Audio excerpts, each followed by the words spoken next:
국민의당이 드디어 40석이 깨졌습니다. 오늘 최명길 의원이 공직선거법 위반 혐의가 확정이 돼서 의원직을 상실했습니다. 참 그 안철수 대표 입장에서는 참 뭐라 그럴까요? 운이 없다고 그럴까요? 어쩌면 뭐 최명길 의원이 가장 지금 뭐 답답하겠습니다만은 뭐 이 대법원의 확정 판결 어떻게 보십니까? 우선 이 판결 자체에 대해서는 김 전 의원 먼저 말씀해 주시죠. 뭐 법리적인 거야 변호사님이 더 말씀해 주시겠지만 많은 사람들이 다 예상하고 있었던 거지 않습니까? 그래서 실제 언제 결정이 날 거냐라고 하는 것만을 기다리고 있었지 혹시 뒤집히지 않을까라고 하는 것을 고려한 사람은 별로 없을 것 같기 때문에 최명길 의원은 고려를 했겠죠. 예. 재판은 소를 개로 만들 수도 있다 이렇게 입장을 낸 거 보니까 예, 뭐 본인이야 억울하다고 생각하실 수도 있고 뭐 관행상 해오던 건데 나만 걸렸다 이렇게 느낄 수도 있고 네. 뭐 하겠습니다만 그런가요? 아니 근데 뭐 이런 형식들이 꼭 일반적이진 않은 것 같아요. 그러니까 사전 선거 운동의 범위가 사실 너무 넓어서 예.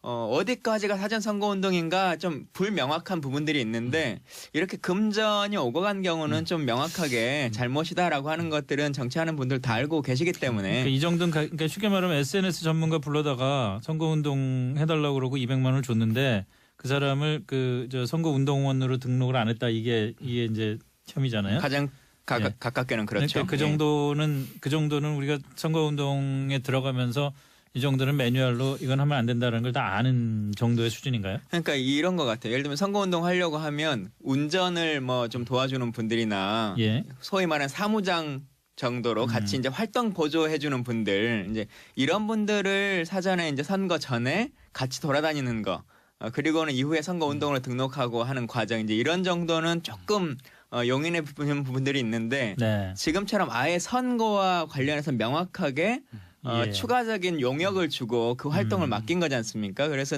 이런 경우는 일반적으로 선거 준비 그러니까 그 법적인 허용 범위 안에서 관례상의 허정 범위 내에서의 것과 좀 다르게 실질적인 선거 운동을 한 거다 이렇게 보여지는 거죠. 네. 이게요. 선거법 굉장히 복잡하고 어렵지 않습니까?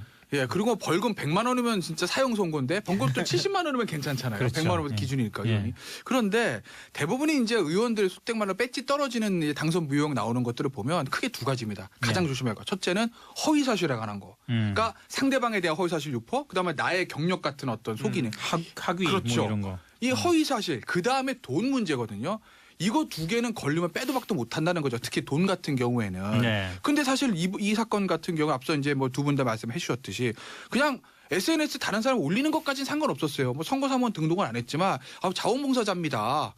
그랬으면 넘어갈 수도 있는 건데 그 대가로 뭐 밥을 사준 것도 아니고 200만 원이나 현금이 사실 거액인 거죠. 선거판에서 200만 원이면. 그 현금 200만 원 지급됐기 때문에 이게 금권 선거처럼 보여서 촛대마다 배지가 떨어진 거고 안철수 대표에게 저는 타격은 그렇게 없을 거라고 보는 게 안철수 대표 예상했을 겁니다. 왜냐하면 우리가 선거 끝나면요. 각 당에서 막 이제 선관위 고발하고 기소하잖아요. 그럼 딱 각 당에서 나름대로 이제 그레이드를 매기죠.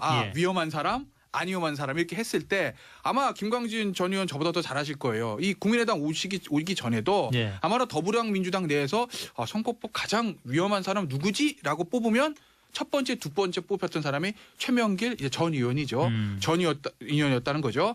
그리고 당시 새누리당입니다. 새누리당에서 가장 위험한 사람 뽑은 사람이 누구냐면 제가 이름은 갑자기 생각하는데 상주. 김종태 전 의원인가요? 김종태 전 의원이 가장 위험한 사람을 뽑혔다는 거죠. 배치 날아가지 않았습니까?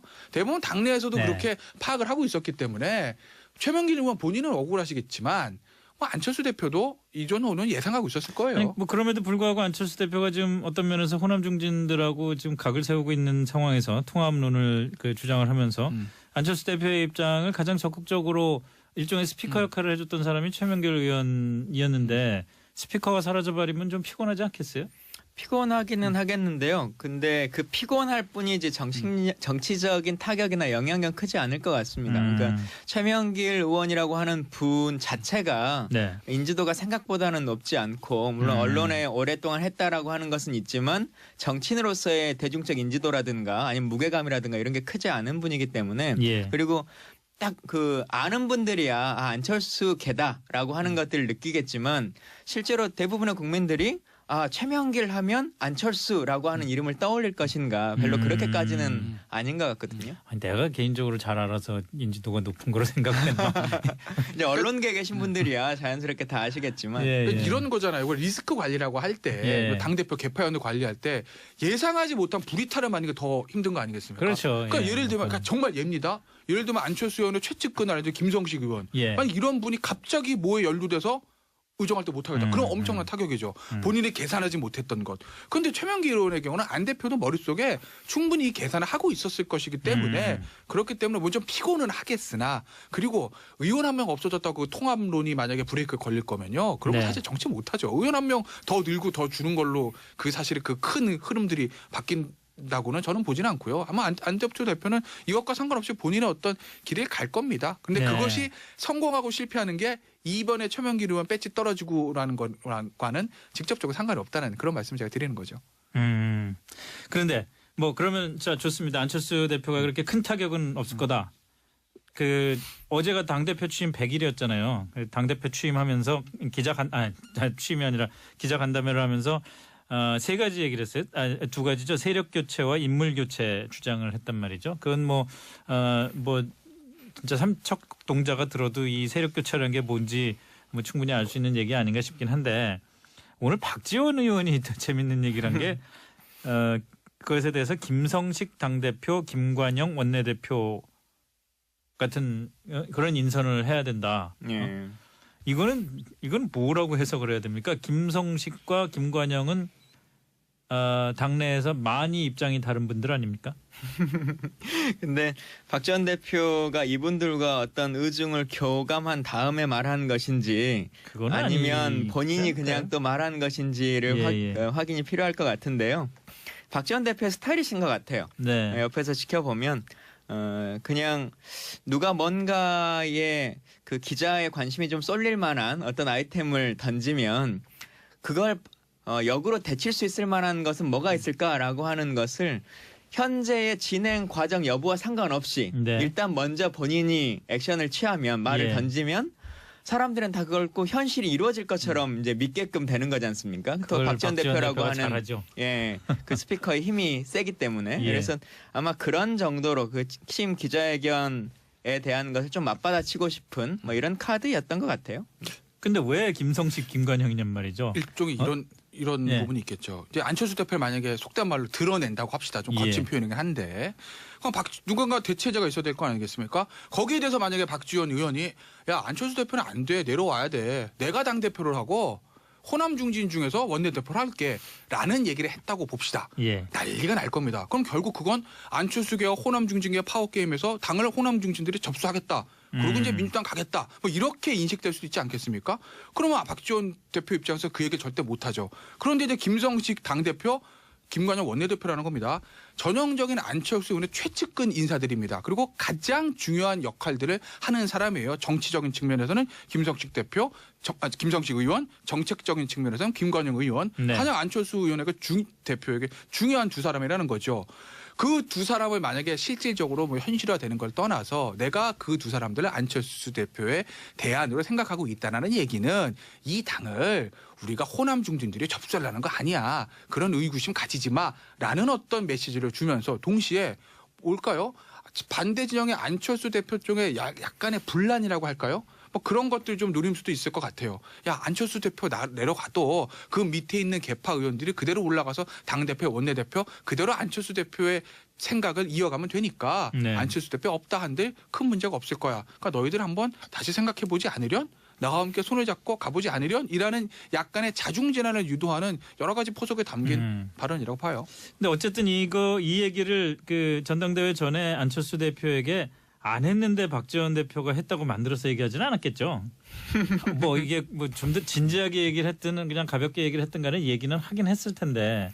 뭐 근데 박 대표는 여러 이야기를 하는 스타일이셔서 이것만 이야기를 했을지 아니면 또 다른 타이밍에는 또 다른 대안을 또 얘기하셨을지는 모르겠어요. 저도 박 대표를 옆에서 많이 지켜본 상황에서 보면 좀 그런 것 같은데 근데 말씀하셨던 것이 딱 맞는 것 같고 다만 아마 박지원 대표는 이 국민의당 만들어지고 하는 과정에서도 안철수 대표의 상황론이라고 하는 것 때문에 좀 많이 힘들어 하셨는데 네.